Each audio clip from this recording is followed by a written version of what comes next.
with national ID cards who want Morsi out and collect 15 million signatures, roughly 2 million more than the votes that got him elected.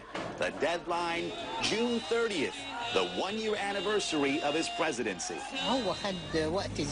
We've given him plenty of time, says this woman. Nothing has improved. Campaign organizers say they're not linked to any political party. So far, they've racked up roughly 8 million names. Many signing up say Morsi hijacked the 2011 revolution, pushed aside moderate and liberal voices, and botched Egypt's already ailing economy. He's lost his legitimacy, says Issam Mustafa.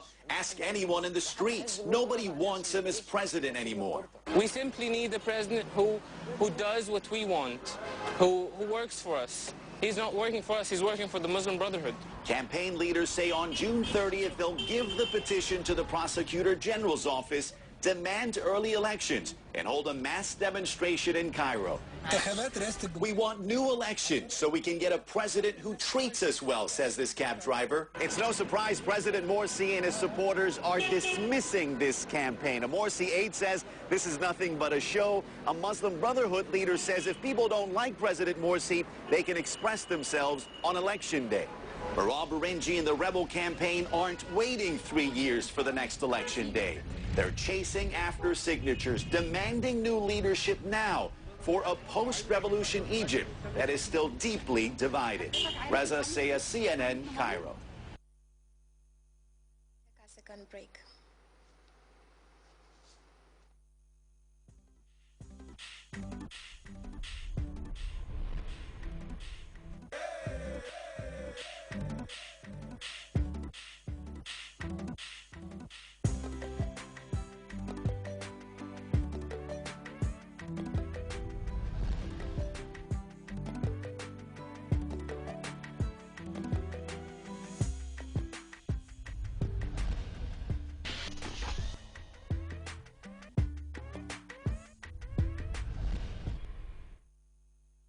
Welcome back.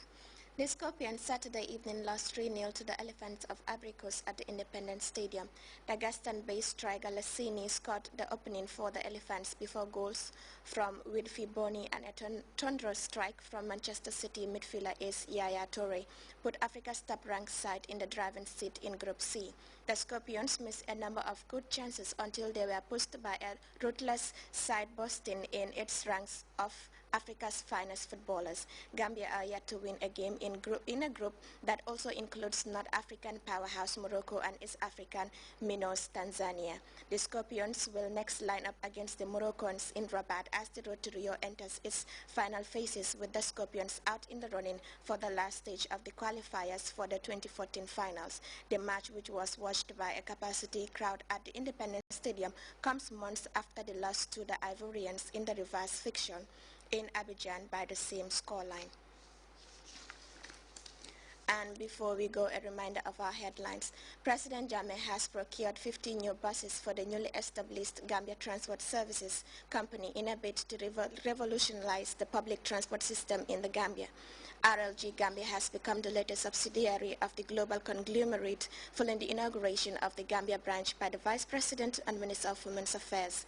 President Jacob Zuma has called on South Africans to offer prayers for former President and iconic anti-apartheid figure Nelson Mandela, who has been taken to hospital with a recurring lung infection.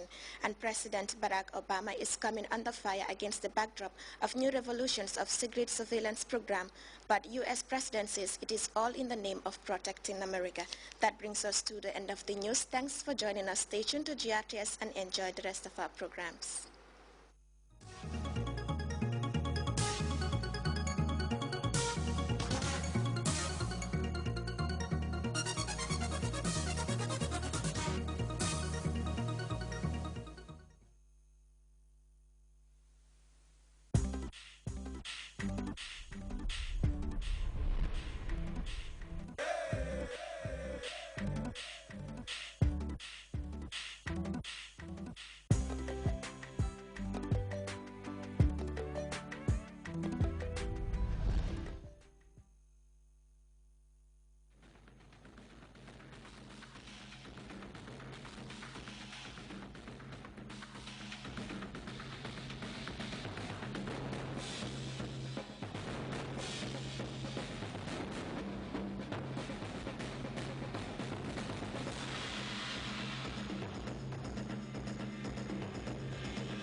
United Nations Food and Agriculture Organization said people should eat insects. It sounds incredible to say the least. Well, the announcement came hard on the historic release of a detailed report that looked at insects and why the UN said people should eat them. Hello, you're watching Weekend Spectrum on Grts. My name is Ibrahim Balde. Thanks for joining us.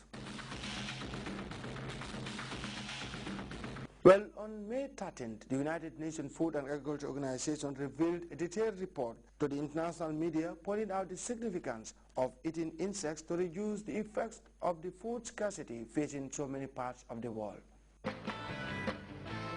Every resort town in the U.S. has a candy store, but one store in Pismo Beach, California goes beyond the usual taffy and caramel apples. If Hot Licks has its way, Americans will be snacking on everything from caterpillars and cockroaches to mealworm-covered apples. Larry Peterman is a candy man on a mission. For more than a decade, he's been promoting a valuable food source that most Americans find revolting. In a land of plenty, people resist. Larry knows why. From an early age, parents teach children to avoid insects. In our culture, from the time that we're really small, we're taught to avoid insects. They might bite you like a mosquito or swat them. This got a good cricket in it. But kids aren't the only ones munching on bugs. Around the world, more than 1,400 insect species show up on menus. Insect eating, or entomophagy, is part of healthy diets in Asia, Africa, Australia, and Latin America. This trend is anything but new. Archaeologists have found evidence of it dating to the earliest humans. Advocates of insect eating like to note that it's environmentally sound. Producing a pound of caterpillar takes 1/10 of the resources needed to produce a pound of beef. And insects brim with vitamins and minerals. But despite all the benefits, most Americans can't stomach bugs. Welcome, welcome, welcome. Have a seat. Unlike Larry Peterman, who celebrates them at his dinner party. Gentlemen, you are. The evening begins with Larry's version of the classic shrimp cocktail.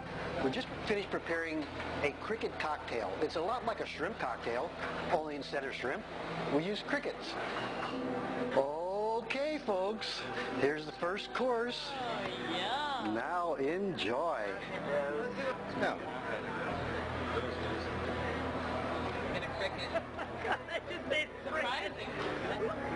While you're enjoying this, I'm going down and get your next course. The main course is a stir-fry, a special garnish. Here we go. Dinner is served. Yeah. Bite you. Here we go. Ready? Okay. Uno, dos, tres, go. Head dirty. Oh, there's a bunch. He wants the cricket. Several courses later, Larry presents his piece de resistance. Dinner I've had. Okay, here it is, folks. What you've been waiting for. Oh. Now, don't everybody dive in until everyone's been served, please. We call him a Pismo surfer. What it is a banana with whipped cream and a really good cockroach on it. You don't have to eat the wings. You don't have to eat the head, unless you want to. Do you know where this cockroach has been? We can do another one next week if you like. Larry predicts he'll eventually win people over. As we become more and more insect food oriented, our taste is going to change. And so I see a niche for somebody that does gourmet insects.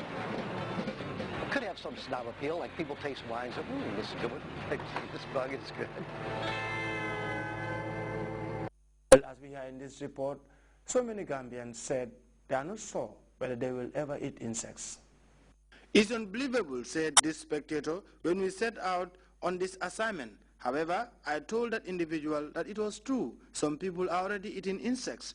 So are Gambians also going to join the club? Well, news from the United Nations Food and Agriculture Organization has been greeted with skepticism. To talk about people consuming insects is unbelievable to many people here in the country. That is